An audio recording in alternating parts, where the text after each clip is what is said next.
What I like about being in a Title I school is I truly feel like when I come here every day that I am making a difference in their lives. We serve everybody, and we just meet them where they are and work on getting them all the help that they need, and so that we can move them along in their journey.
The title funding is really kind of what helped me put together my room. You know, it helped me buy what was necessary and try out different things, not just one thing and hoping that that one thing works for everybody, because we know that's not going to happen. And so being able to try out a bunch of different things and books and sensory things and calming, and of course, you know, that's what I do. And so, but I know the reading specialist and the math tutors and everybody that comes in we get to use that money for supplies or training. And not just being able to go and take part of that training, but to be able to come back and they give me that time to talk to the teachers and be like, hey, listen, this is what I learned. You have this kiddo that they can't bring it down. They need somebody to come in and help them. And so that's what I got to learn and what I get to help all the teachers with too. The biggest advantage I have found is the diversity, because when you teach in a Title I school, you get everything. You get all cultures, all races.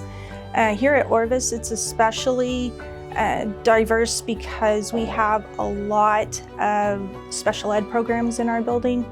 And I've just found that the kids become more accepting of other cultures and even people's disabilities when they have that mix that you don't always get in a non-Title I school.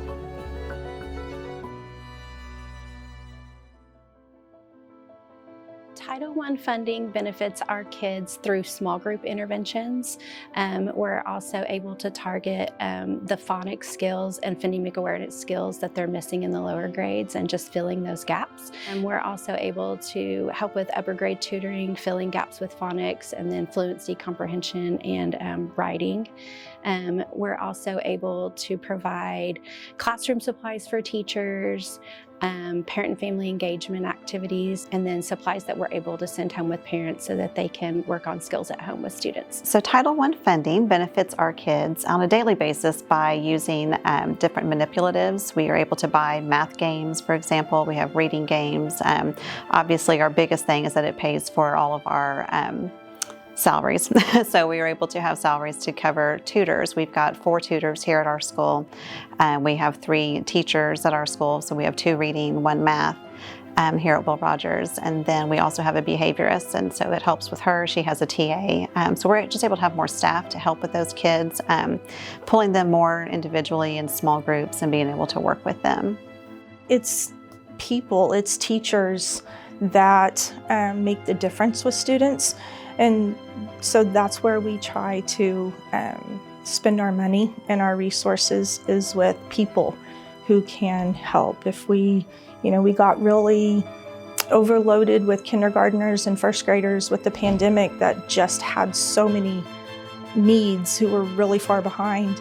And so we were able to hire certified teachers who are tutors to come in and help with that. And that's made a huge huge difference. We've seen a big trend in our numbers going down when we're able to target them really early. Really catching the kids early on, I think it's one of the biggest benefits we see, especially with kindergarten. You know, we can come in early on, we really see that we can fill in a lot of those gaps, and many of the students that we see that are able to stay with us from kindergarten to 5th grade, most of the times they're on grade level by the time they get to 3rd, 4th, 5th grade. So we really get to see the benefit of that. And if they're not, we're also able to work with the teachers to get them the resources that they may need.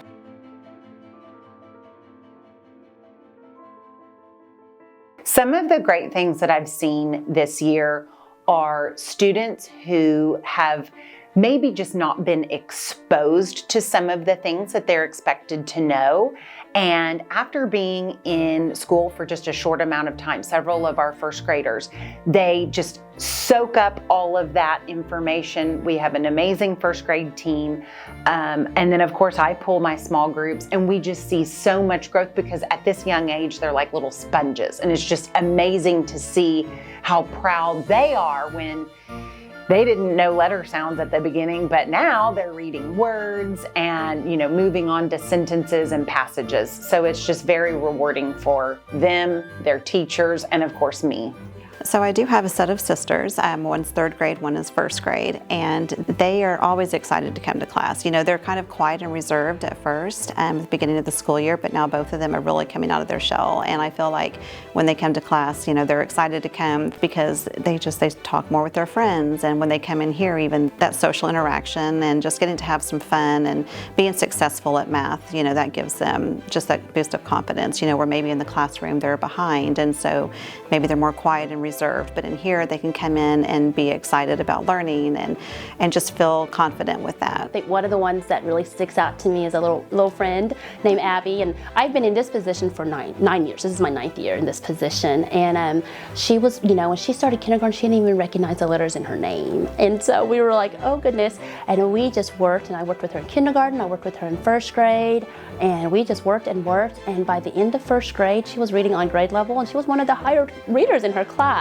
And so just seeing the difference that made, just be giving her that extra support, working and filling in those gaps, and just really supporting her to see, the growth. I have a student that I saw last year, and as a 2nd grader at the beginning of the year, he knew 11 letters. I started working with him, and I got to work with him all year last year. And by the time he left 2nd grade, he was about half a year behind. So his mom helped, his teacher helped, and with the extra intervention, he worked hard. And it wasn't a lack of ability, he just needed that direct instruction. I have a kiddo who is in one of the 5th grade classes, and he came to us about halfway through the 1st semester.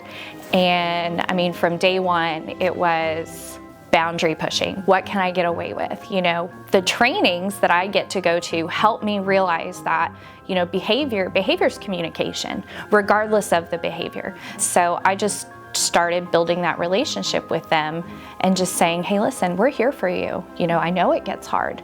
We're here for you when it gets hard. And he stopped leaving class because he knew, well, at this time I get to go down and I get a breather. And having him kind of buy into that process, having him do it with me, made a huge difference. And he's been so much more successful.